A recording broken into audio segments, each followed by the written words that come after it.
Hello my guys, welcome to the channel. Today we are doing a quick video just talking about the bounty hunters versus Lord Vader. Now, I hear it already. You're going to be like, bro, this doesn't work in 3v3. And I'm like, it hasn't got the best chance in the world. However, if like in the Grand Arena I did tonight, you don't have much of a chance, you just got to go for it, right? So there are three people you need ideally to beat Lord Vader. Now, there's one special case, which is if he has the requisite datacron with the stacking protection for damage over time, then you can use Boba Fett and you can obliterate him using execute. If you get about 25 stacks of protection on him, that should get rid of most Lord Vaders quite easily. However, that's not the normal situation.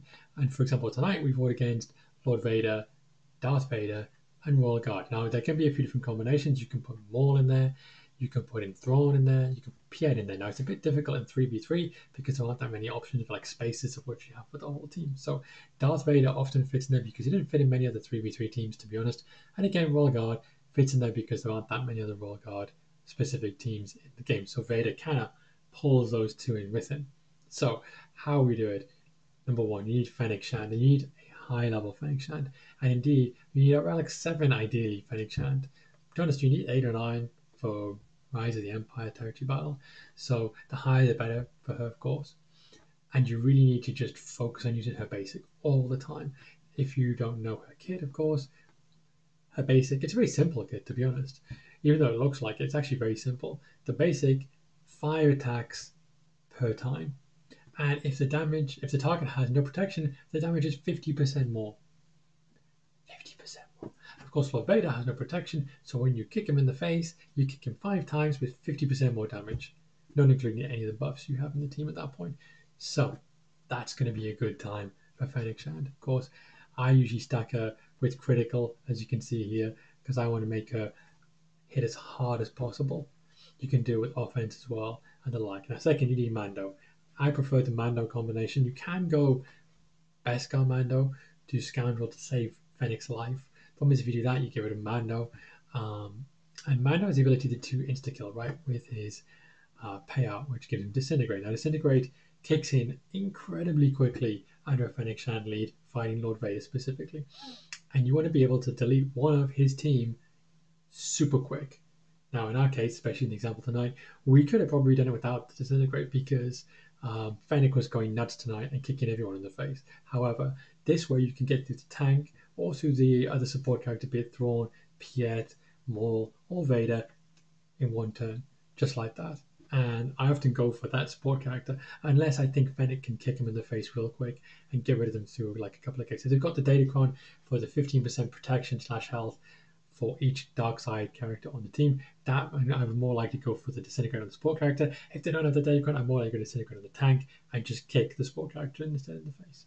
And otherwise, he can call to assist with Transpierce, again getting more shots to Fennec. And the last person you need to, and you can see here, mine is Relic 2, is Grief Karga, his support character. Now he kicks in the contract because he will sweeten the deal, which cleanses all the debuffs on your team and heals up and gives you retribution, which means Fennec kicks back, which is great.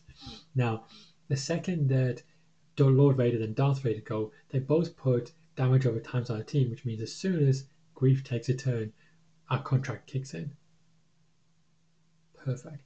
Once the contract kicks in, 1, Fennec hits for way more damage, and number 2, Mando can do Disintegrate.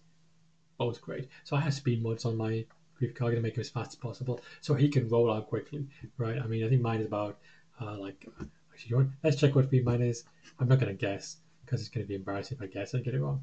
Okay, 270. I was going to say 250 to say 275 is what mine was with a random guess. 300 would be perfect, but mine is not 300. I don't have a mods for every character. But Fennec, Mando, Grief, easy peasy. You're going to see it right now. Okay, so like I said, Fennec, Mando, Grief.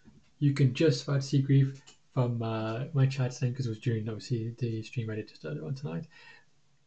We're fighting Lord Vader, Darth Vader, Red Guard. The Datacron, just for complete clearness, has 9% accuracy on it and 23% critical damage. So it does help a little bit with critical damage. I will give you that one, but I would also argue my mod is not the best. My Grief Karga is like 2. So if you have it set up better than I do, you won't need the Datacron anyway. But as I said, we just roll straight into the fight. You start off with Lord Vader and Darth Vader doing their AoEs. I was wearing the same t-shirt. End mode, or in mode, as is the impression that someone's going to mention. There you go, Fennec mentions it now. So do the two AoEs, bump, Darth Vader, bump. Then Grief Card cleanses after Lord Vader takes a turn. You can do either ability, obviously, for different reasons, but I do the cleanse to get the contract triggered. Bump, there you go. Now, Mando can't do the Annihilate straight away because he has to take a turn first to get critical chance up. However, you can call Fennec to assist, and Fennec does hit pretty freaking hard, as you see right there. Right, so she gets rid of Vader like that. He's gone, right? Then it's now a case of, well, we can get the Storm attack going because we want to make sure that we definitely have critical chance up when Mando takes his turn. I mean, Fennec is kind of handling Red Guard as it is there, right? But now we drop the Armor Shred.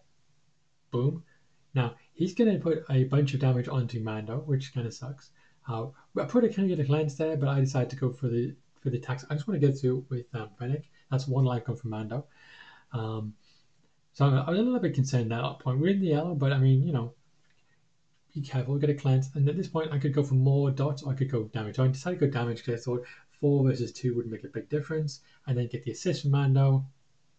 And that, ladies and gentlemen, is that. And it's as simple as that, doing the Mando match when you're fighting Darth Vader, Royal Guard, not Red Guard, I just got a Red Guard before, Royal Guard, and Lord Vader. With the bounty hunters, you can do it relatively straightforward if you have slightly better bounty hunters than me. Mine are only 7, 5, and 2 respectively. There are different combinations, but I find this one to be very effective, provided there's no maul or thrawn. Those are different ones, and if I get and fight one of those, I will record it.